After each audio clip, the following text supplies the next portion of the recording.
In an unknown world, there stood a tower called the Tower of God. This tower had the power to grant any wish, be it fame, riches, power, or even godhood. However, there was a catch. To obtain what you desired, you had to climb the tower, face its challenges, and reach the very top. At the pinnacle of the tower, everything you desired could be yours. At the bottom of the tower, in a dark and lonely cave, lived a boy known as the 25th Bomb. Bomb had no idea how he ended up in that cave. In fact, he had no memories of his life before. Bomb found himself in the cave for days, and all he wanted was to escape. He tried with all his might using the rocks he found in the cave to break through the cave's ceiling. Living in the darkness had grown tiring, and he longed to see the light.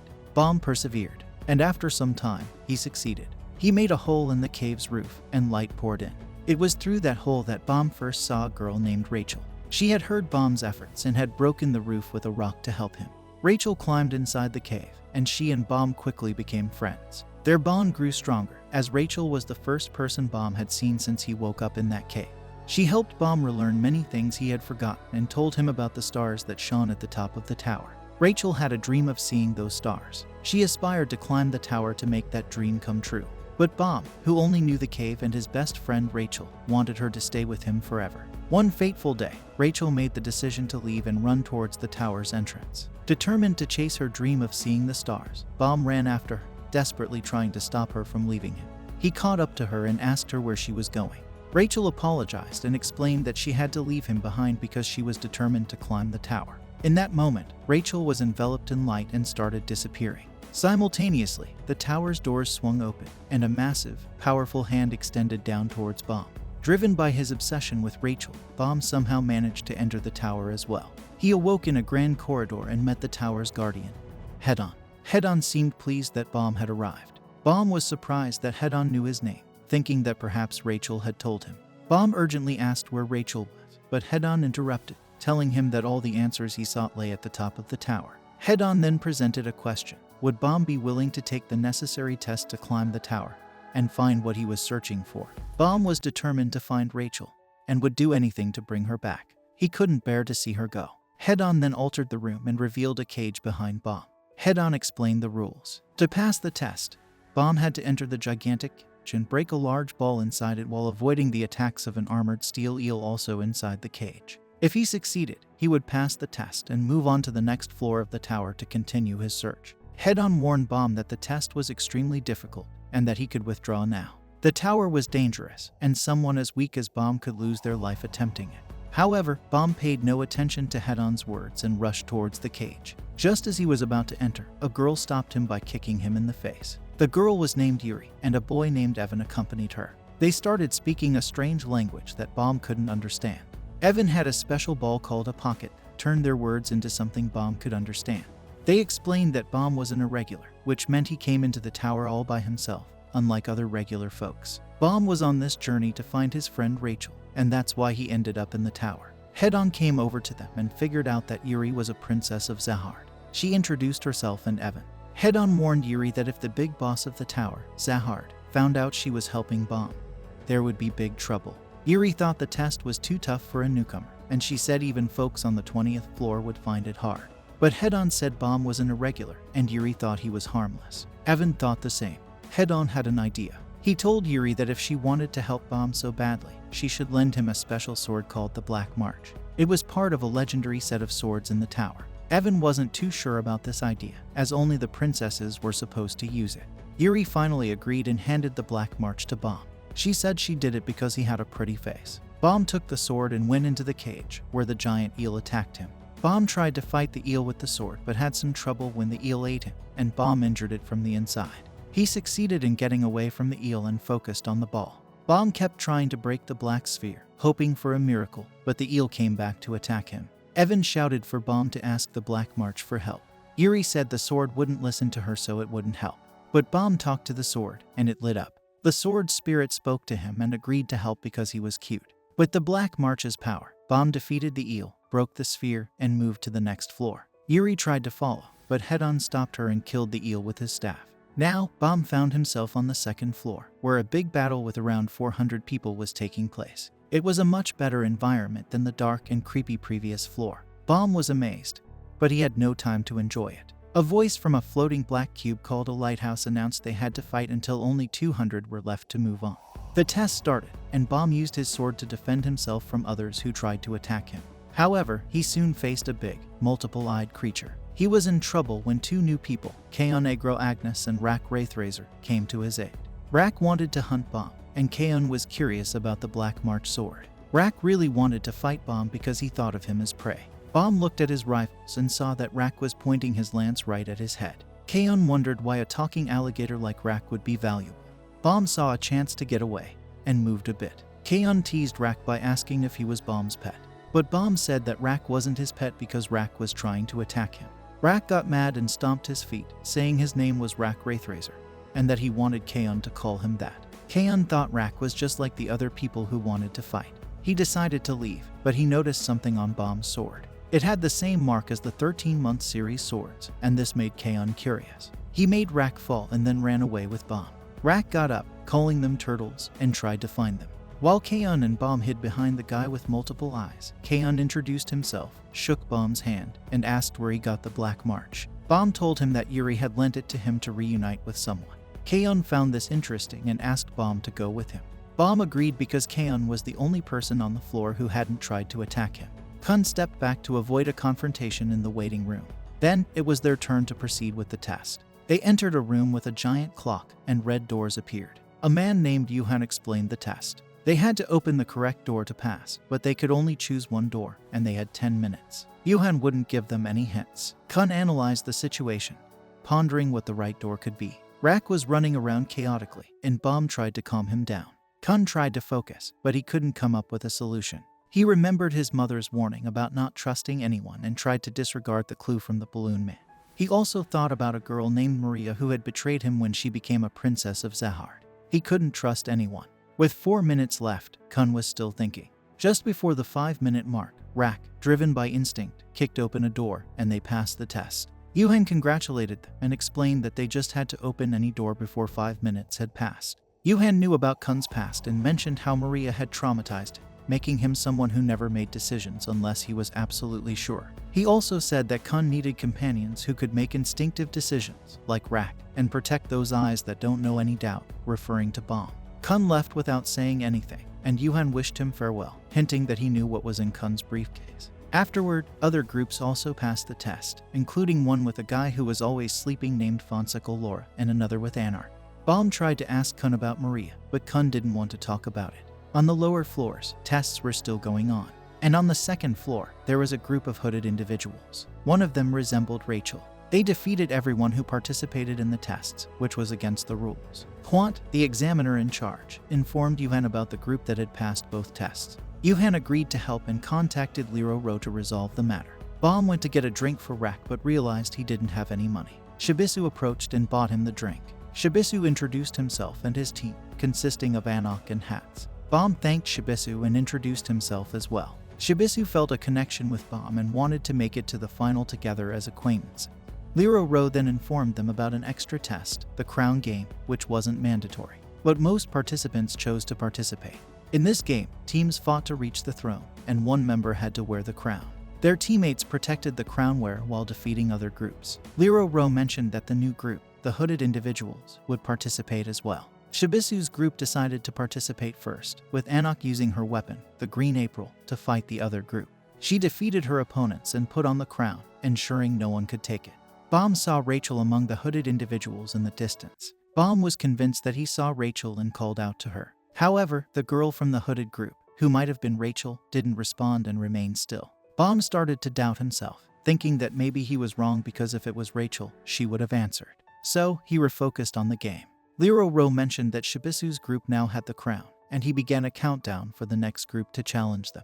Rak wanted to go next, but Kun advised waiting to make the best move. The countdown ended, and 2 more groups entered, a random group and Laura's group. Hats and Shibisu split up to protect Anok and the crown.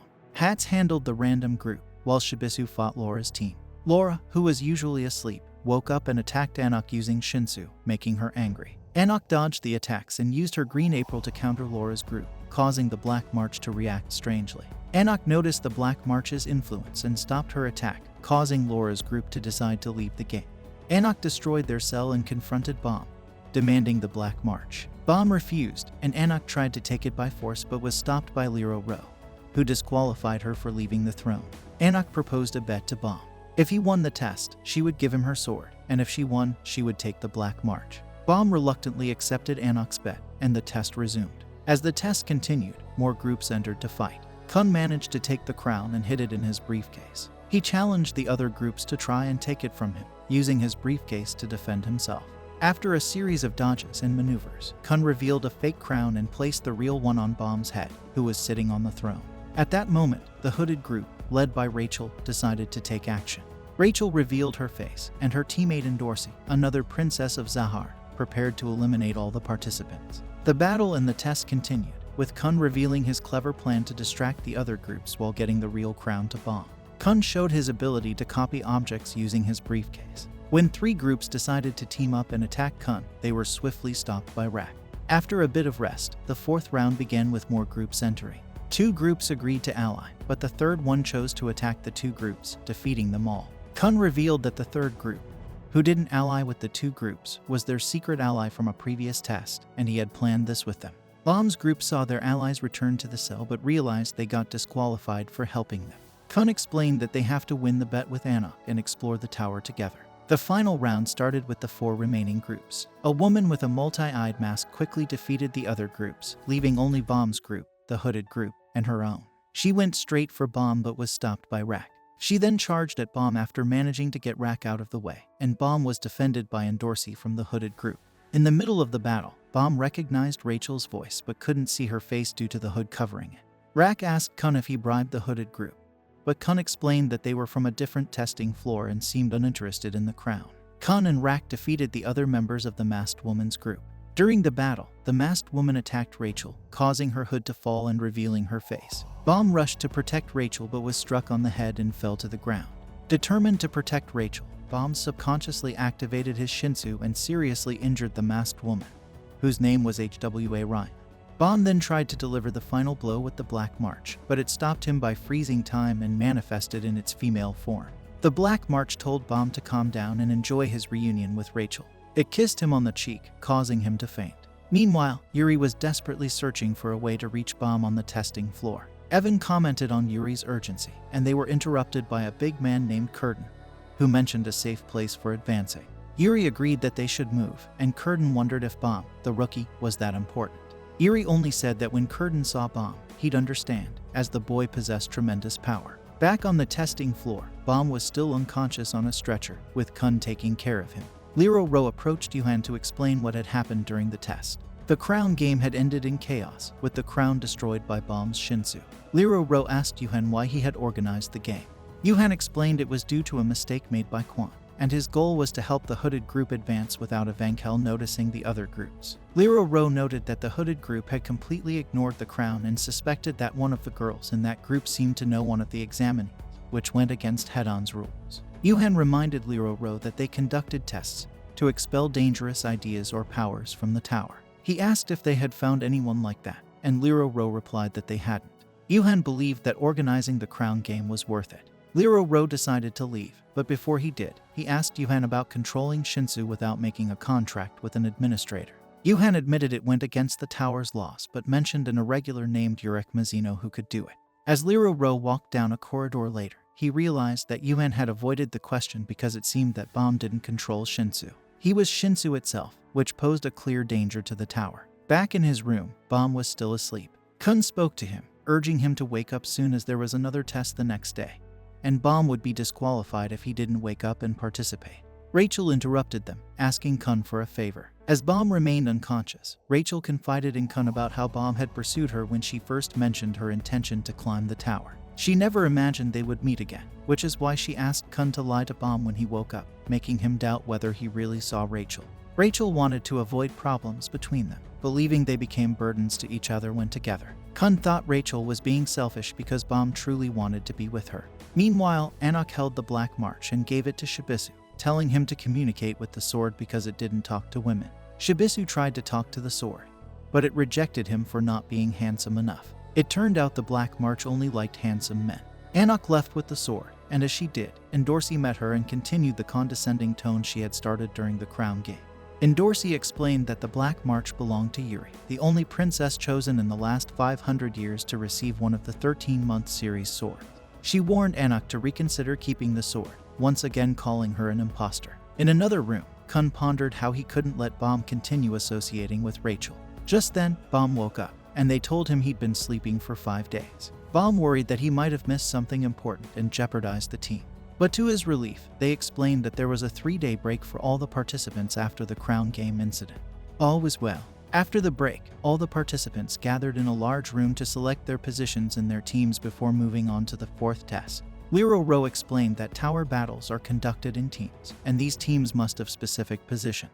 There are 5 types of positions: fisherman for close combat, spearbearer for ranged attacks, lightbearer for strategy and information, scout for analyzing enemies, and wave controller for Shinsu control. Kun asked if the injured participants would be disqualified, and Lero Ro mentioned they would be if they couldn't participate, referring to Baum.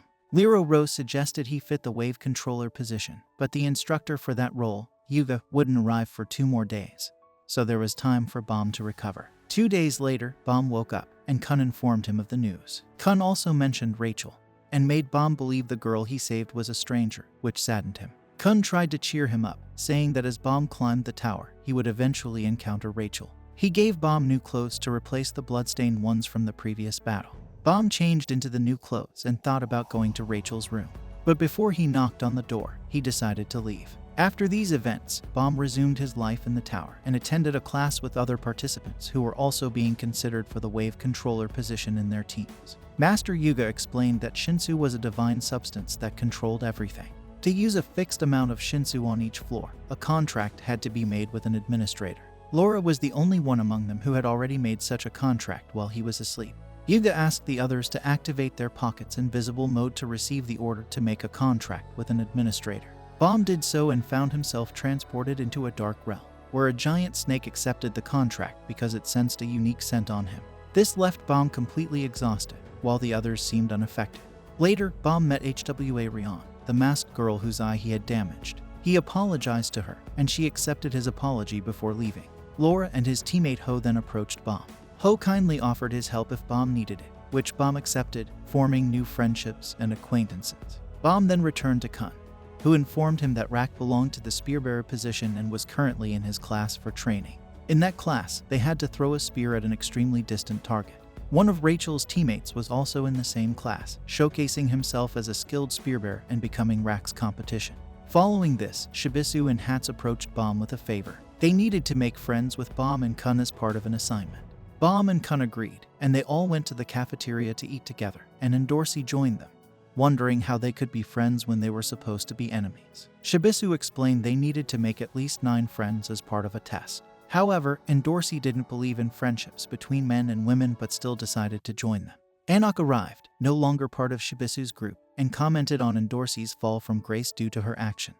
Baum noticed the black march in Anik's hand and inquired if Anik and Endorsi were Yuri's sisters as fellow princesses of Zahard. Endorsi confirmed that they were chosen, not biologically related. They were selected from the best families and races as trophies that Zahard flaunted.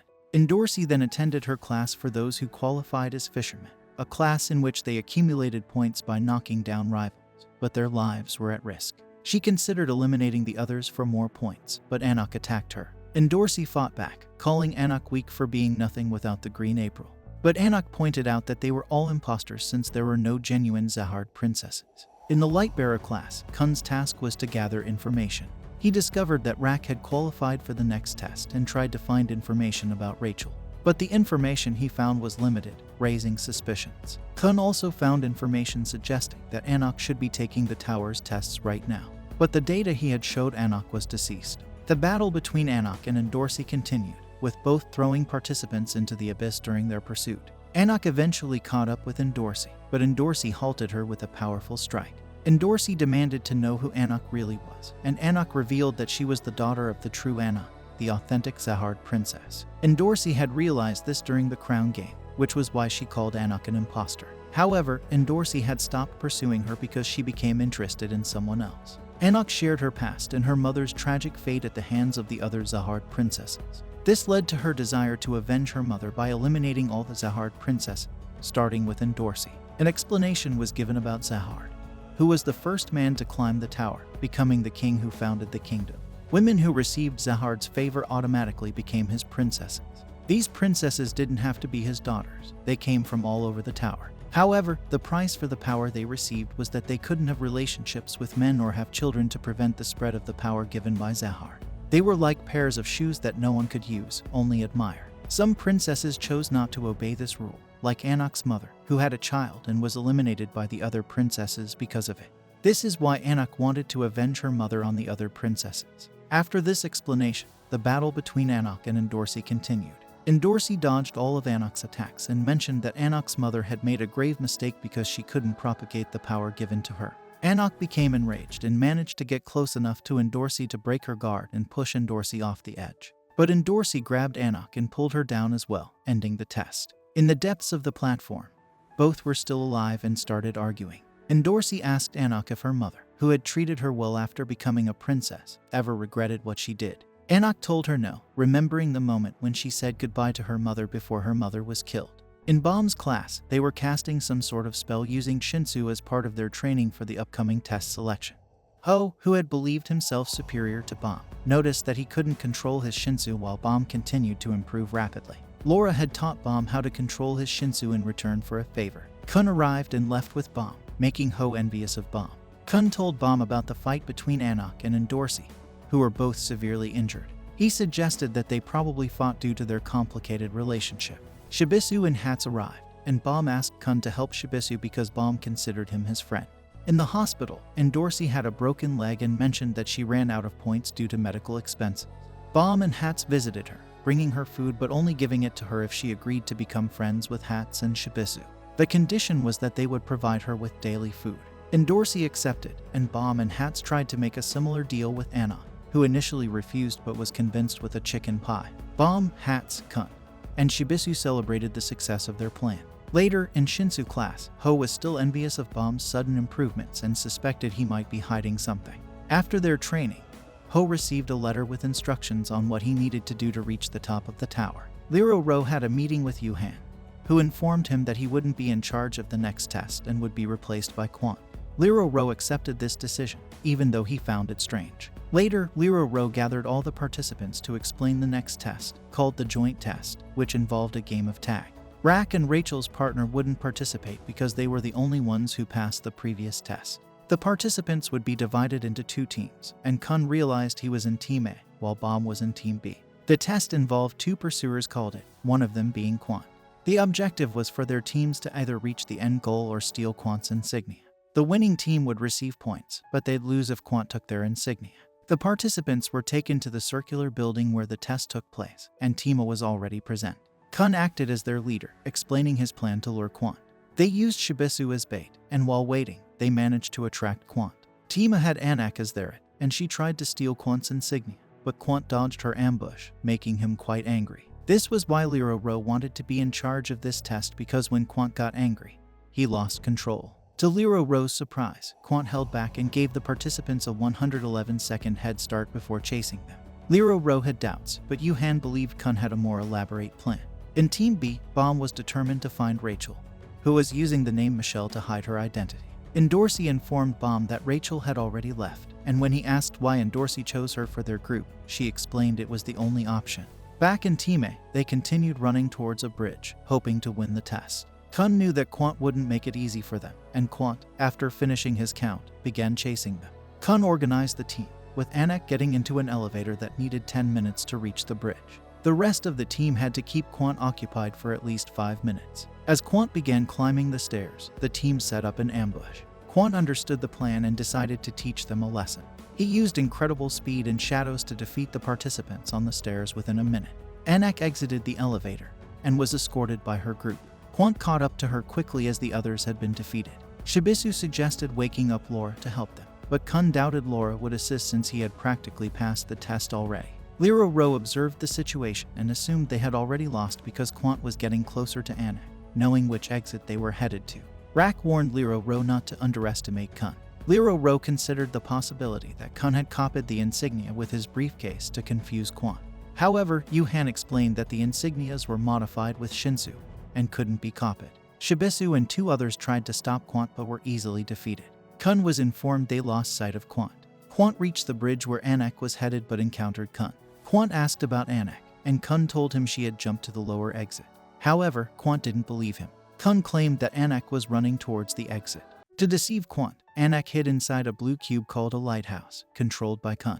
Kun tried to trick Quant into jumping off the bridge. Quant realized Kun was hiding something, so he decided to jump off the bridge while holding on to Kun. As Kun fell, he released his grip, allowing Anak's sword to save him. Quant fell to the ground alone. Anak climbed back onto the bridge, close to the finish line. Bomb watched with his team B, feeling excited about Kun's apparent victory. However, the rest of his team looked at him strangely because Team B couldn't pass if Team A won. But Bomb was just excited for his friends. Anak was about to cross the finish line.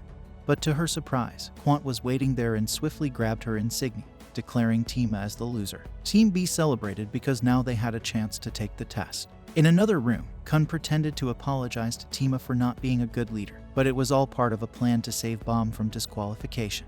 During the test, with Laura's help, Kun had gone to find Quant and helped him climb up the bridge again to catch up with Anak.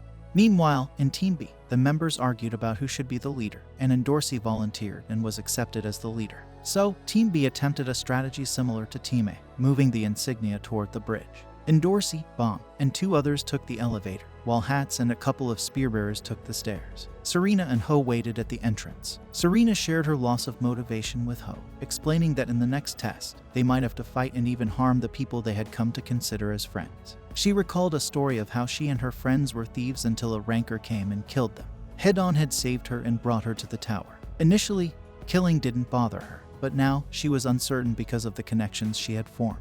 Ho, on the other hand, didn't care and showed that he was willing to step on others to advance further. Hats became alert as he sensed Quant approaching. He got ready and instructed the other spear bearers to prepare as well. When Endorsi and the others reached the bridge, she suddenly betrayed her teammates by attacking the 2 who weren't Bomb. Endorsi shared her painful past with Bomb and the group, describing how she came from a family that made adopted girls fight to become a princess of Zahard. She revealed that she had to endure a life of hardship, watching the other girls eat well while she had to eat stale bread. Eventually, she fought and defeated all the other adopted sisters to become a princess candidate. Endorsi expressed her desire to eliminate some members from Team B, as only 4 could pass the test, and there were currently 6 in the group. She was determined to secure her passage to the next stage of the tower's trials. She told Bomb that he would have to make tough choices too if he wanted to climb with Rachel. Bomb struggled to understand this logic. In the meantime, Hats prepared an ambush with the 2 spear bearers, intending to take advantage of Quant's arrival. Quant arrived somewhat irritated about having to accept Kun's help from the previous game.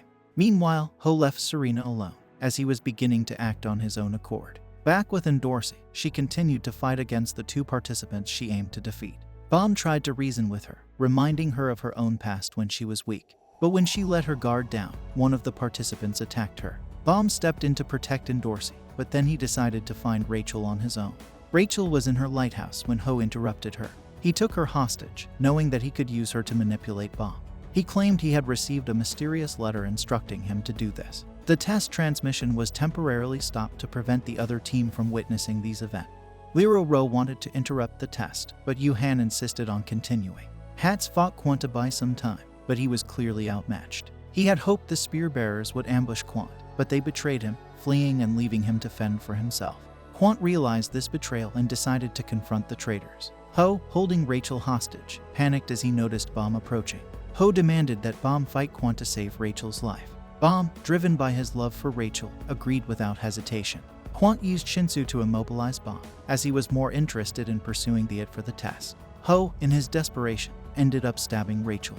Bomb managed to use the same immobilization technique he learned from Quant, incapacitating Ho. As Ho lay on the ground, he revealed his envy and explained how his own weakness had prevented him from protecting anyone in his village. He admitted that he didn't actually want to harm Rachel but had targeted Bomb out of resentment. Then, Ho tragically took his own life. Serena arrived at the scene to find Ho already dead, and Quant approached them to inform them that the test must continue.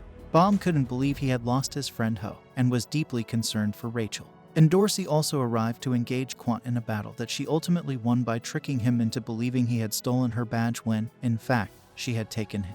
From the control room, Yuhan declared the test over, with Team B emerging as the winners. The next day, Rak tried to explain how Rachel's companion vanished, and they asked Endorsi about him. And Dorsey said she didn't know him well because he was always quiet, and when she found him, he was already with Rachel. Kun returned to his room, thinking about the fact that only 2 wave controllers would pass the test, referring to Bomb's position. He realized that Laura would likely qualify and that everything he did was to ensure Bomb earned enough points to pass. This included convincing Laura to help with his plan and swapping the original letter that Ho received with a different one. A bit later, while Kun was resting in his room, he was interrupted by Rak, who called him to the door. Kun opened it and found a miniature Rak.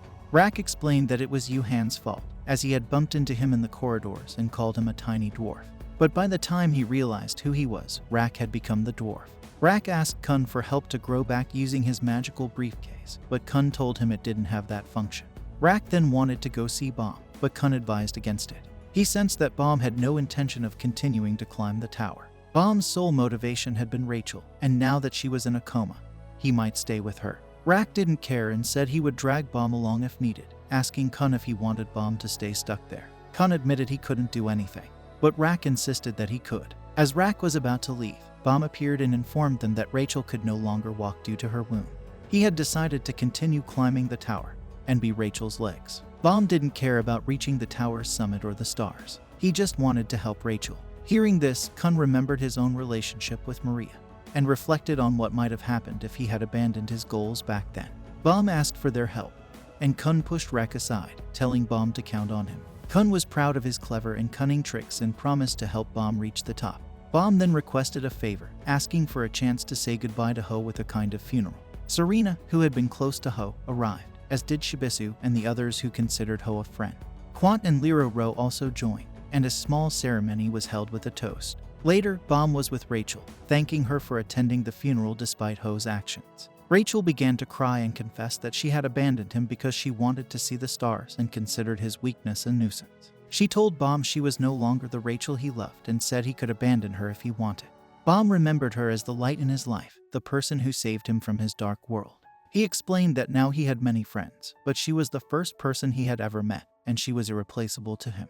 Rachel apologized for everything and cried. During the night, Serena left the tower without saying goodbye to anyone. Shibisu had anticipated her departure and waited at the exit to bid her farewell. Serena asked him not to meet the same fate as Ho and gave him the dagger she had used. In another scene, Master Yuga secretly talked to someone, mentioning that they would soon retrieve the Black March and the Green April. However, he was interrupted by Yuhan, who discovered his true identity as Ren, the 67th agent of Zahard's Royal Enforcement Division.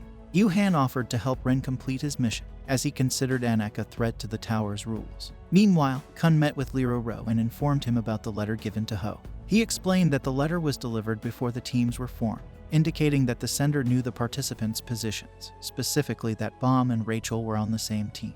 This meant the source of the letter was likely one of the test organizers. Later, Liro Ro sought out Yuhan to announce the successful participants. In a subsequent room, they announced the passing candidates by class: fishermen, spear bearers, scouts, and wave controllers who had qualified. Rachel was also listed as a light bearer, but due to her injury, she was disqualified. When one participant complained about the results, Yuhan subjected him to a pain tolerance test. Kun, who was bold and confident, expressed his dissatisfaction and was called forward. He asked for Rachel to participate in the final test, but Yuhan explained that due to her condition, it was impossible. Bomb decided to speak up, revealing himself as an irregular. Yuhan asked Bomb to accompany him somewhere, while the others debated their decision to collaborate with Bomb. Bomb was escorted by Yuhan. The majority chose to help Bomb as they waited for his return. Bomb stood before the administrator and requested permission for Rachel to continue participating in the test. As Bomb and Rachel entered the Shinsu bubble, they knew they were the prey in the underwater hunt test. The others had become hunters. Net dolphins, which looked like seals, would fish once a day for their queen by creating a Shinsu net. Bomb and Rachel's bubble had to be caught in this net and then spat out by the queen, which would mean they passed the test. The hunter's task was to protect the fish collected by the net dolphins from goblins, who used worm-like creatures as vacuum cleaners. Allowing the goblins to steal the fish would result in failing the test. Striped pig-like creatures in the area could scare away the goblins, but participants had to keep them near the net dolphins or use them to distract the goblin. Lastly, a terrifying monster known as the bull roamed the area, and they had to avoid it at all costs. The test began, with Bomb and Rachel inside the Shinsu bubble. The seals entered the water, while Hatz's group watched over the goblins. Rak and the spear-bearer group waited above, ready to join the fight when needed. Shibisu's group guarded against the pigs, and Kun observed from the lighthouse. Endorsi's group, which was getting closer to Bomb, also started to move. Bomb talked to Rachel about Yuri, mentioning that she was the princess who lent him the sword. Hats informed Kun that his companions had disappeared. Shibisu found himself facing the bull, which was devouring a participant. He tried to get its attention, but it wasn't easy. Eventually, he jumped onto the bull with Serena's dagger, trying to attack it. But it was futile. Anak arrived to fight the bull, and Endorsi also joined the fight. They made a bet: if Anak defeated the bull, Endorsi would become her servant for life. If she lost, Anak would surrender the Green April to Endorsi. Simultaneously, Rak received a message from Hats about the goblins' movement. There were more goblins than expected. Kun instructed Hats to find out their destination, and Rak's spear-bearer group prepared for a surprise attack. In the Shinsu bubble, the net dolphins were forming their net. Kun, unable to see the depths, relied on Neri, who was on the surface with Laura. Neri controlled divine fish with Shinsu to help Kun locate an underground path. Endorsi continued her battle with the bull but hadn't defeated it yet, and her turn was almost up. The monster captured her, but she managed to break free. The bull let out a loud scream and fled. Anak kept searching for the bull and came across Ren. Anak tried to ignore Ren, but when he mentioned her mother and showed her mother's necklace, she stopped. Ren introduced himself and admitted to being the one who killed her mother, shocking Anak. Meanwhile, the goblins continued advancing. Rak asked if they could attack, but Kun stopped him. He had another plan thanks to Neri's abilities. Anak attacked Ren to take the necklace back, but Ren defended himself and wounded Anak, stabbing her through the abdomen. Then Ren took the Green April and handed it to Endorsi, telling her to kill the imposter, Anak, and redeem herself. This specific test was designed to eliminate Anak since her birth went against the tower's rules. Endorsi was given the Green April to carry out this task. As Hats tried to remain hidden from the goblins, he and one of the spear bearers were discovered, causing their plans to go awry. Endorsi approached Anak not to finish her off but to return the Green April and receive the Black March. They planned to confront Ren together. Meanwhile, Shibisu continued to search for the princesses, and, while shouting, encountered Yuri. Rak grew tired of fleeing from the goblins, so he decided to confront them. Back with the princesses, they managed to subdue Ren. However, when Endorsi lowered her guard, Ren attacked her and then Anak, leaving Anak wounded. Yuri arrived at the scene, surprising Ren. Ren introduced himself, and Yuri saw her sword on the ground and decided to take the job of recovering the swords into her own hands. Back with Rak, he and the other spear bearers got surrounded by multiple goblins. Laura used his powers to make his companions float in the air to protect them. Goblins were now fighting against pigs led by Neri, Laura, and Kun. Everyone thanked Kun, who decided to take a break. Suddenly, someone very similar to Kun, Hatchling, appeared. He was Kun's relative, and he had been accompanying Yuri on her journey along with Evan and Curtin. Meanwhile, Yuhan watched the tests with Liro Ro and Quant and realized there was an infiltrator. When they tried to identify the infiltrator, the signal was cut by Hatchling. Liro Ro found Yuhan suspicious for staying calm during this situation.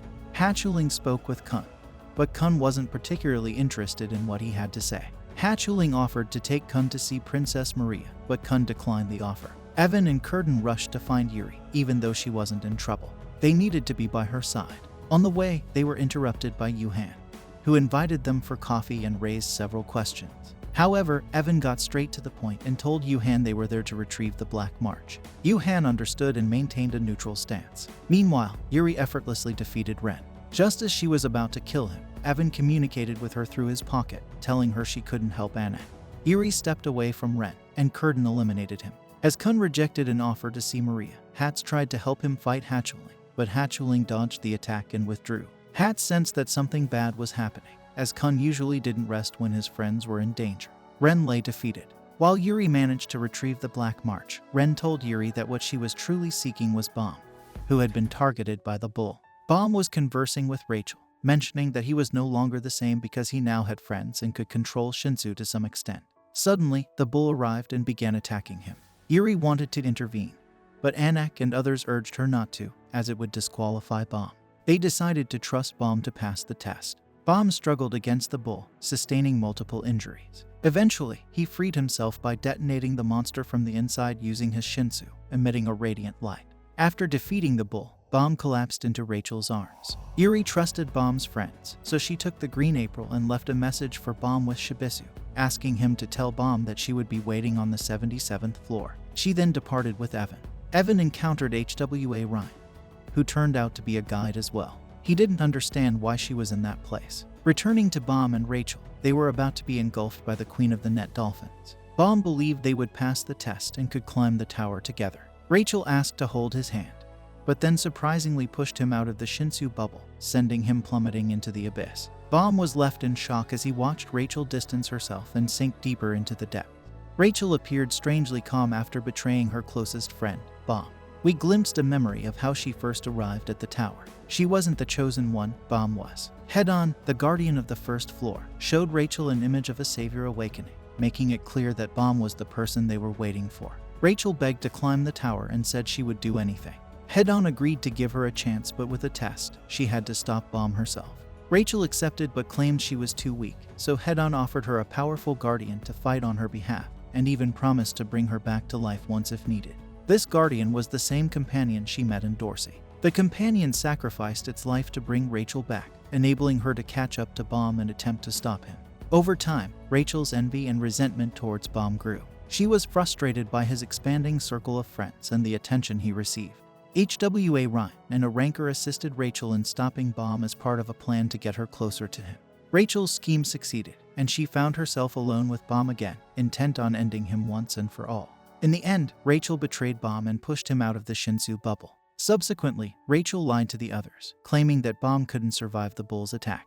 Later, Lero Rowe gathered the participants and announced that Baum's body could not be found, suggesting that he might have been devoured by the fish. The test concluded and everyone passed. Baum's friends, except Kun, vowed to honor their promise to take Rachel to the top of the tower to see the stars. Kun harbored suspicions about Rachel but pretended to go along with the plan. Lero Rowe decided to step down and invited Quant to investigate the matter further by continuing to climb the tower. Meanwhile, Yuhan led the remaining participants to carry on their tests in a different location. Baum was revealed to be alive and was found by HWA Ryan. He awakened and sought to understand why Rachel had attempted to harm him. HWA Ryan informed him that he needed to climb the tower again to uncover the answers to everything. She offered to assist him in his training. Several years passed, and we witnessed Baum as an adult with his back to us, continuing his journey to ascend the tower. The story begins with Yuri, who returns to her place in Zahard. At the gate, she meets her older sister, Mashini. Mashini congratulates Yuri on collecting the green and black swords, but also mentions that it's a big responsibility for such a young girl. Hearing this, Yuri gets irritated and retorts, saying, "You're getting old too. So why don't you give me your yellow sword?" With that, Yuri walks away. Next, Yuri visits another sister, named Repelista. Repelista is busy with something on her laptop. Upon seeing Yuri, Repelista congratulates her and remarks that only Garam had 2 swords before. Now that Yuri also has 2 swords, Repelista suggests Yuri collect the rest. Yuri responds that she's not interested. Yuri then asks Repelista to help her find Bam. Repelista tells her that Bam is dead. Yuri insists that she saw something special in Bam, and that he couldn't have died so easily. Repelista agrees to help, but asks Yuri to do something for her in return, to which Yuri agrees. After Yuri leaves, small blocks start forming around Repelista's room. Repelista remarks that the Zahard prince is finally returning. In the next scene, we shift to the 20th floor of the tower, where the next test for those climbing the tower will take place. To advance, participants must achieve at least an E rank. The test participation fee is very high, so not everyone on this floor can afford it, leading to many staying behind to gather money, which results in frequent fights and thefts on this floor. This test is known as the Gate of Heaven, where climbers risk everything. We see a boy preparing to take the test, but a girl using firepower bumps into him, causing him to lose consciousness and fail the test. Afterward, while the boy is in the bathroom, a man arrives and demands the money the boy borrowed for the test. The boy, unable to pay, tries to flee, but the man uses his power to catch him, saying he knows everything about him. We learn that the boy has borrowed money from the man several times for the test, but has never passed. The boy apologizes, and the man gives him one more chance, making him sign a contract. According to the contract, if the boy fails to repay, the man will sell the boy's body parts to recover his money. Later, A young girl who works as a food delivery person arrives at the boy's house with food. Seeing the man, she asks the boy what's going on, and the boy explains everything. The girl mentions that she too had failed the test several times. We notice a ring on the boy's hand with 3 eyes on it, the same symbol shown at the beginning of the episode at Zahard's place. The boy finishes his meal, and the girl wishes him good luck before leaving. The next day, the boy arrives for the test again. The first round is a survival round, where each candidate must survive for 30 minutes, during which they can attack each other. As the round starts, the boy draws his weapon and charges into the room, shouting his name, Wang Nenya. He sees many candidates lying on the ground and a scary-looking boy with a large braid standing before them. Seeing this, Wang Nen becomes even more anxious. He notices the candidates on the ground start disappearing and realizes that if he loses here, he'll face the same fate. Wang Nen suggests, "Why don't we become friends?" He then extends his hand to the braided boy for a handshake, but the boy doesn't respond and silently goes to sit in a corner. Confused, Wang Nen follows and sits beside him, trying to start a conversation, but the boy remains silent. Soon, the gate opens again, and a boy with a wing on his back enters. Wang Nen initially thinks about fighting him, but quickly realizes he can't win.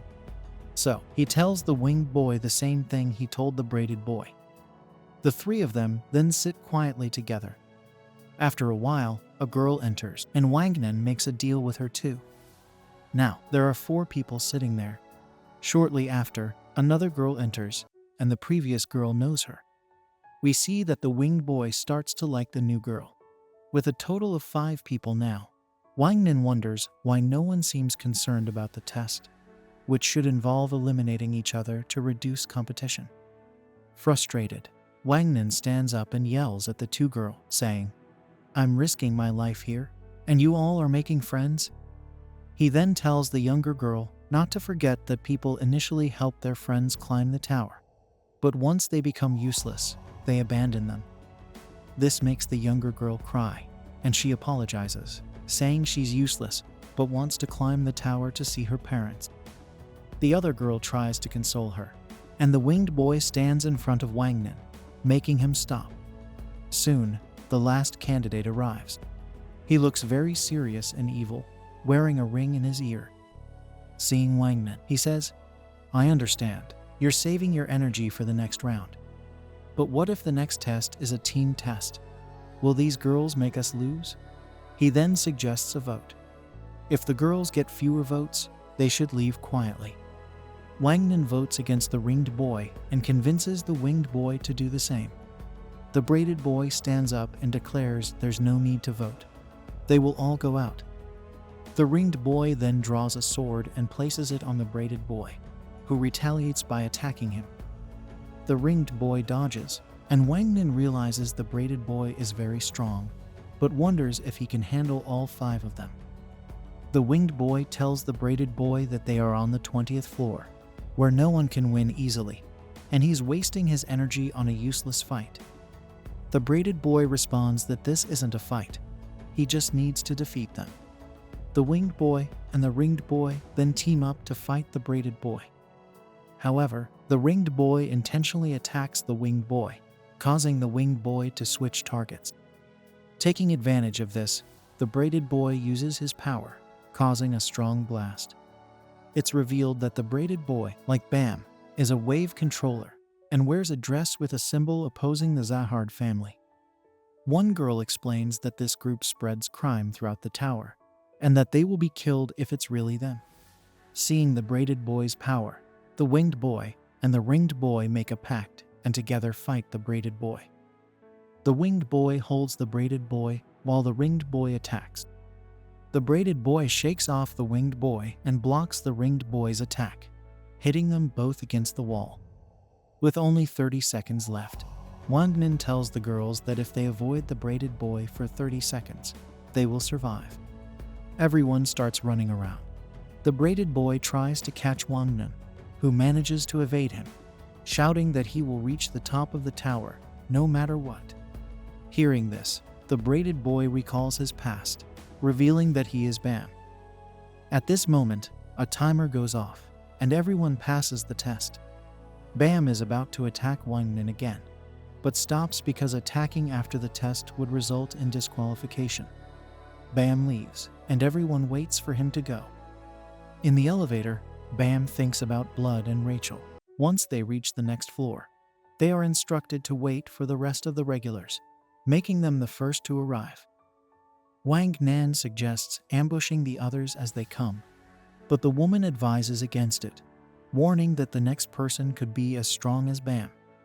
While they wait, Mizing pulls out her lunchbox and offers everyone candy bars, except for Silver, despite having plenty. She even gives one to Bam, who hesitantly accepts it, but doesn't eat it, still wary of making friends after past experiences. The next set of regulars arrives, and Wang Nan is surprised to see the delivery girl from earlier. She confirms she quit her job to retake the test. However, he isn't pleased to see the girl who burned him in the last test, as she's a member of the Young family. To his dismay, many powerful people he recognizes are there, including the lone shark. Kim Lurker approaches Wang Nan and Wei, while chatting as if he hadn't threatened him before, shares information about a boy nearby. He reveals the boy is the son of the company President Lurker works for, and made it to the 20th floor through bribery. This boy, Prince, brought powerful people, including Rob Devil and Yua, known as the flamethrower of the Young family.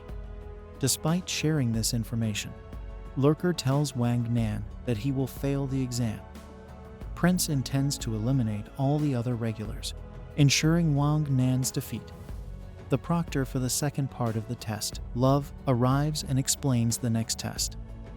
They must use a device to measure their physical strength by enhancing their bodies with Shinsu and touching an orb, which will display their score and rank on the big screen. The top 8 scorers will advance to the next phase. Wang Nan, nervous about his limited Shinsu, is the first to be evaluated. Despite his efforts, he ends up in 10th place. As others take their turns, Prince gets bored and declares that whoever ranks first will keep Yua as a slave. Yua protests, but Prince is indifferent, offering her freedom only if she wins first place. Horian, upset by Prince's attitude, scores over 6,000 points, taking the lead. However, Rob Devil follows with over 11,000 points, claiming the top spot. Confident, Yua prepares for her turn, but slips and accidentally headbutts the orb. Despite this, she scores 22,000 points, believing she has won her freedom. To her shock, Prince scores an outstanding 25,000 points. Confident no one else is stronger, he tells Yua that she still belongs to him. Wang Nan is in a panic. If so many people are more powerful than him, he has no chance of passing, which means he'll end up in the ice bath once he fails. Silver finds it amusing that Prince is so sure he's the strongest. While Prince feels offended, Silver knows for a fact that the strongest person here is Bam. As Bam steps up for his test, a massive wave of energy hits the orb, shocking everyone, including the exam proctor, who recognizes Bam as a member of FUG. However, the proctor's job is to oversee the exam. Since Bam scores over 100,000 points, he is declared the winner and is told to select 7 people to proceed to the next exam with him. Wang Nan hears this, and though he lacks the power to win on his own, he can still grovel and beg his way to victory. A bunch of others begins begging Bam to pick them as well, but then Yua tells them to stop their shameless display, insisting that people should be chosen based on their abilities. She believes Bam should pick her since she's one of the strongest people there. Just then, Bam speaks up, saying he doesn't want to choose anyone as his teammate because he will handle the next test on his own. The proctor tries to explain that the rules require Bam to choose teammates, but Bam insists no one here is worthy. He reveals he is a member of FUG as a Slayer candidate named Vile, with a mission to ultimately kill Jahad and his family, making everyone here his enemy. The proctor understands Bam's reason for wanting to go alone, but emphasizes his duty to follow the rules. He offers Bam a deal. If Bam wins a game, he can continue alone. However, if he loses, he must select teammates. Love then tells everyone to return to their rooms and take a break while he sets up the game. Wang Nan lies on the bed, relieved he hasn't failed the exam yet. While there, he wonders if Bam really intends to kill Jahan. Just then, Nia enters the room, and it seems they were assigned to share a room. Wang Nan's mood improves, and Nia, happy to see him, agrees to take a bath together. Meanwhile, Yua, in another room, is complaining to herself about relying on Bam for advancement when Bam walks in, as they are assigned to share a room. The atmosphere gets awkward as Yua doesn't like sharing a room with a FUG member. Mistakenly thinking Bam is a girl, Yua worries about her reputation, but decides to try and warm up to Bam. She asks if he would like to have a bath with her, and Bam agrees. However, Yua is shocked when Bam enters the men's changing room. Meanwhile, Love meets with the director to discuss their next steps. While the director believes they should remain impartial, Love insists all FUG members must be destroyed. Back in his room, Wang Nan is bored since there's nothing to do.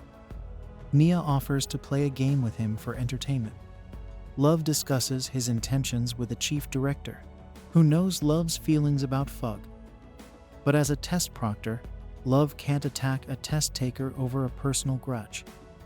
The chief orders Love not to harm Bam, but Love initially refuses until the chief pulls his cheeks, making him agree to leave Bam alone. Bam returns from his bath, and Yua confronts him, asking if he plans to sleep there tonight. Bam, not intending to sleep in the hallway, reassures her he's not interested in her body and sits on his bed. This angers Yua even more, and she swears to kill Bam in the next round. Meanwhile, Wang Nan invites the rest of the group to play cards. On their way back to the room, they see Mizing talking to another test taker, accepting candy from a stranger. Silver, sensing something off, questions Mizing, who explains that Gozing went to buy drinks and this woman showed up. The woman claims she works at an orphanage, but Silver, suspecting her, tells her to leave. She does, and Silver warns Mizing about accepting candy from strangers. Wang Nan finds it amusing that Silver is now playing the good guy when he was the first to try and get rid of Mizing. Despite the incident making Mizing cry, Wang Nan cheers her up by inviting her to play cards. Everyone enjoys the game until Horyong says he needs to go to bed, prompting Gozing to ask Mizing to get ready for bed as well.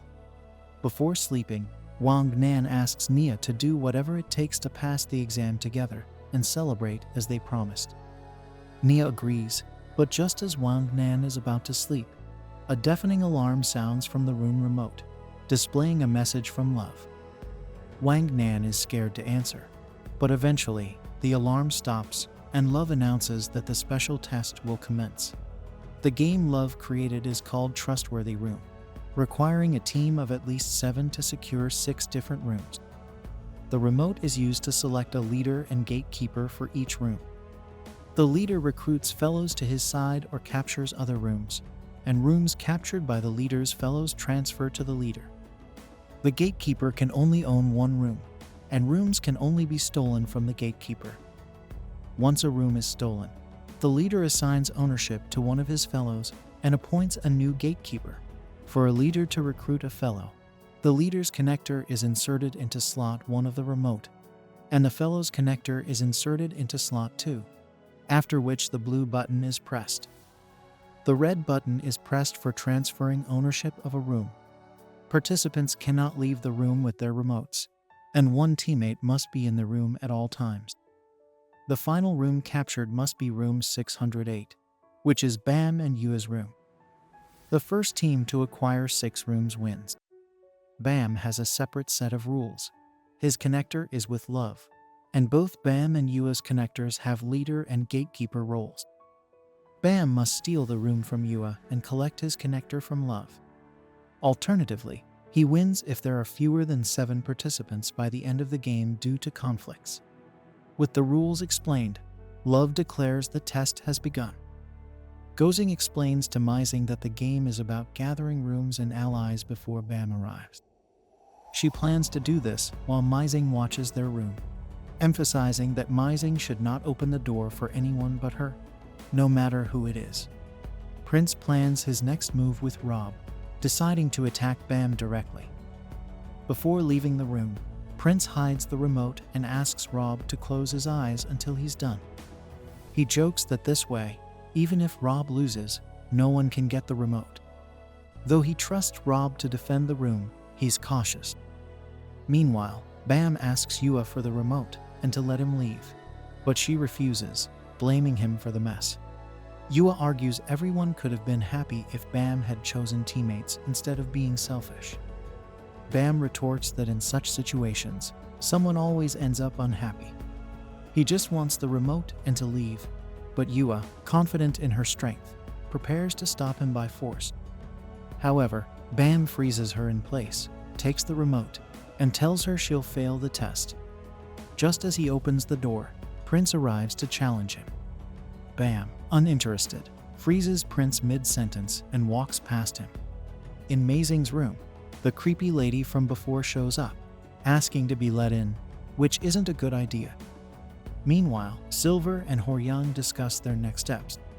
Silver suggests Horyang meet up with Mizing and Gozing while he watches their room, promising not to lose to anyone.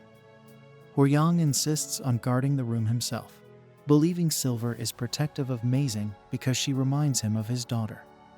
Silver denies it, but soon finds himself out in the hall, knocking on Mizing's door and calling for her. When there's no response, Silver fears someone might have harmed Mizing. He pounds on the door, haunted by memories of failing to protect his daughter. Just as he's about to break down the door, he hears Mizing's voice.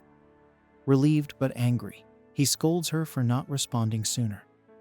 Mizing explains she was too scared, and Silver tells her to let him in. However, Mizing refuses, as Gozing instructed her not to open the door for anyone. Silver tries to convince Mizing he's not as bad as the old lady, but she still thinks he's a jerk.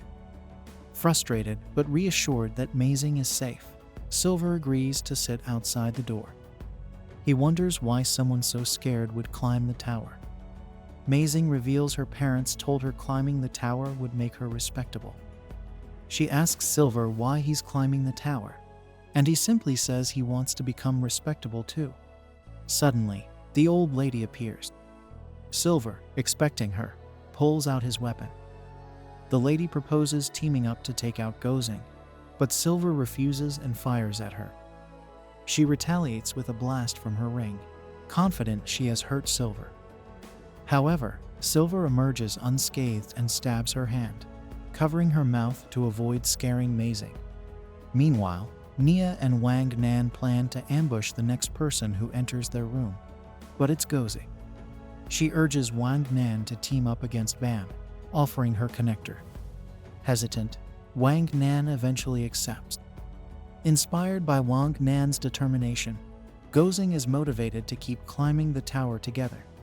After Prince regains motion, he learns from Lurker that Rob Devil has been killed. Meanwhile, Silver, Mizing, and their team regroup in Mizing's room. Silver believes Bam is likely confronting Love first. The team decides to gather more teammates before Bam defeats Love. Prince, seeking revenge for Rob, encounters two shady characters who claim to know how to defeat Bam. Meanwhile, Bam confronts Love, who offers Bam a deal. Catch his pitch to do as he pleases, but fail and be disqualified. Bam agrees, and during the first throw, nearly succeeds by freezing the connectors. Love intervenes, impressed but determined to prevent Bam from winning. In the next round, Bam targets Love to stop him from interfering, but Love dodges and counters with a powerful attack, sending Bam into the wall and mocking him for overconfidence. Bam gets injured due to Love's attack. Love harbors a deep hatred for Fug because a member of Fug killed his parents. Love asks Bam why he joined Fug. Bam responds that he needs to climb the tower to meet someone, which is why he joined Fug. The scene shifts to Eva, who is sitting in her room. Tun and his partner, who have conspired with Prince to kill Bam, arrive. A green monster enters Eva's body, taking control of her. Meanwhile, Prince goes to check on Rap Devil, believing he is dead because Kim had told him so. Seeing Rap Devil seemingly dead, Prince takes out the connector hidden in his room. However, Rap Devil suddenly gets up and kicks Prince hard. It's revealed that this was all part of Kim's plan, with Rap Devil pretending to be dead to steal Prince's connector. The scene then cuts to Wang Nan, who is with a boy named Han, who has a ring. They throw a smoke bomb into an old lady's room, then enter and capture it, tying up the old lady and her teammate. Wang Nan now has control of 5 rooms and has 6 teammates. He needs just 1 more room and 1 more teammate to win.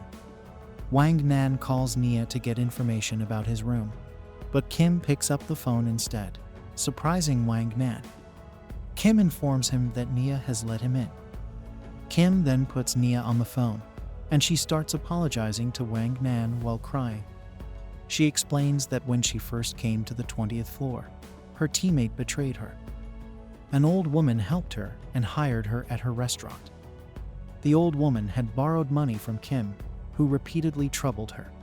To save the old woman, Nia agreed to help Kim defeat all the regulars in exchange for Kim forgiving the old woman's debt.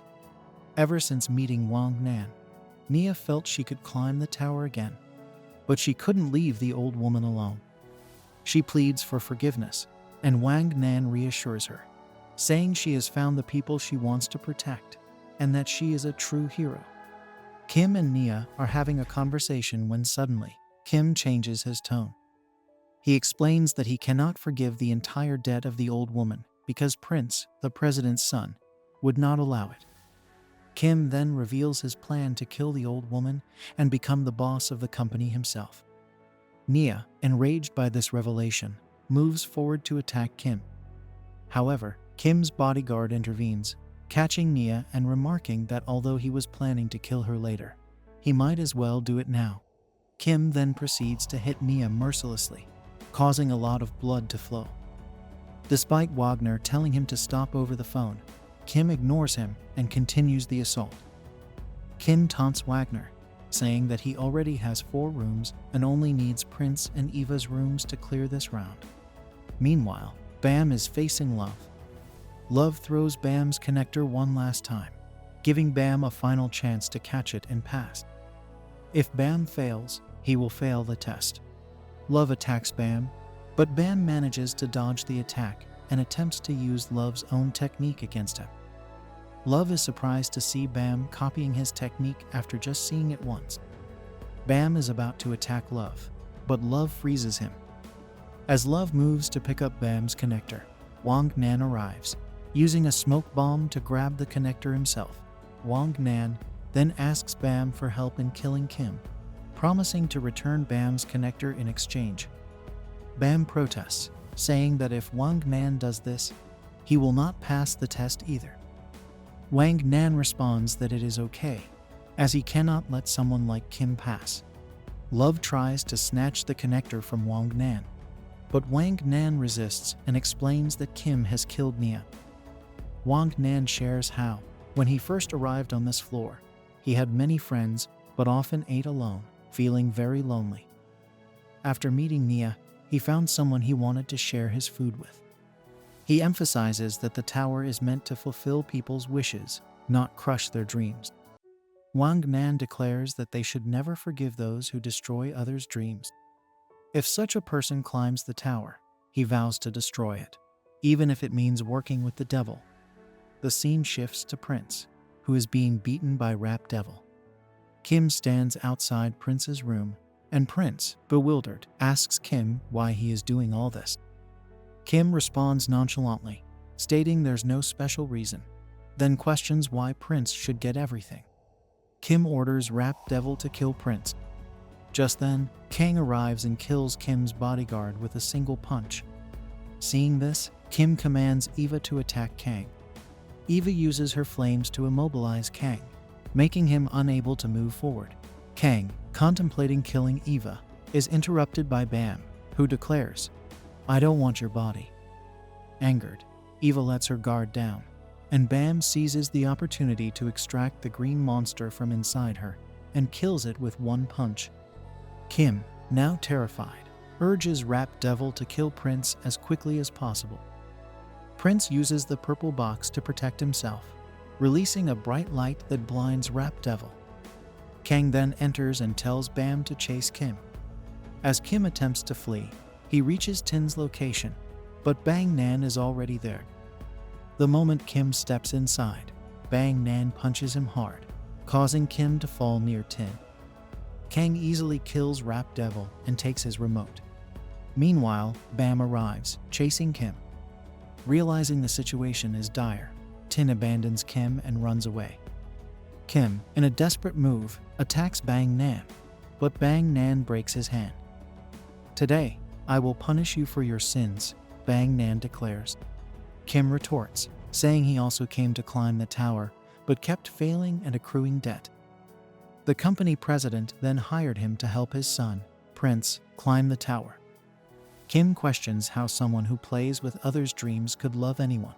He insists that the tower is a place where people will do anything to climb, even if it means killing others.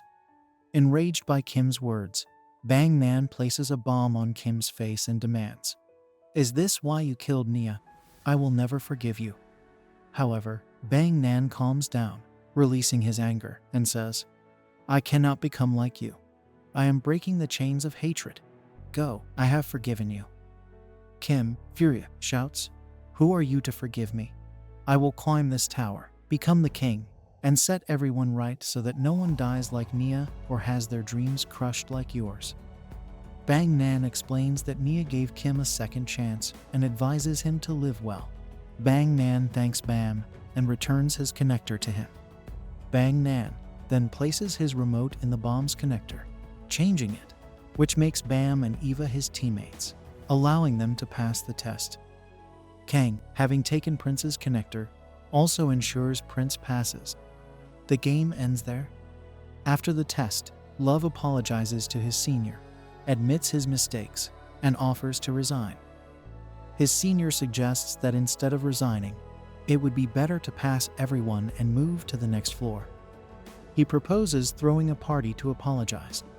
Love leaves, and it is revealed that his senior is also involved with Fug. Bang Nan passes the Fug test, and everything that happened to him was part of the test. Love then organizes a party for everyone and grants permission for them to proceed to the next floor. Bam asks Bang Nan why he forgave Kim. Bang Nan responds, "Maybe so that people forgive me too. Perhaps I tell many lies to climb the tower, and may kill more people than Kim. This tower works by people blocking each other's paths to climb it themselves. I want to make those around me happy and see the sky." Bang Nan then asks Bam to protect him, to which Bam agrees, and they leave together.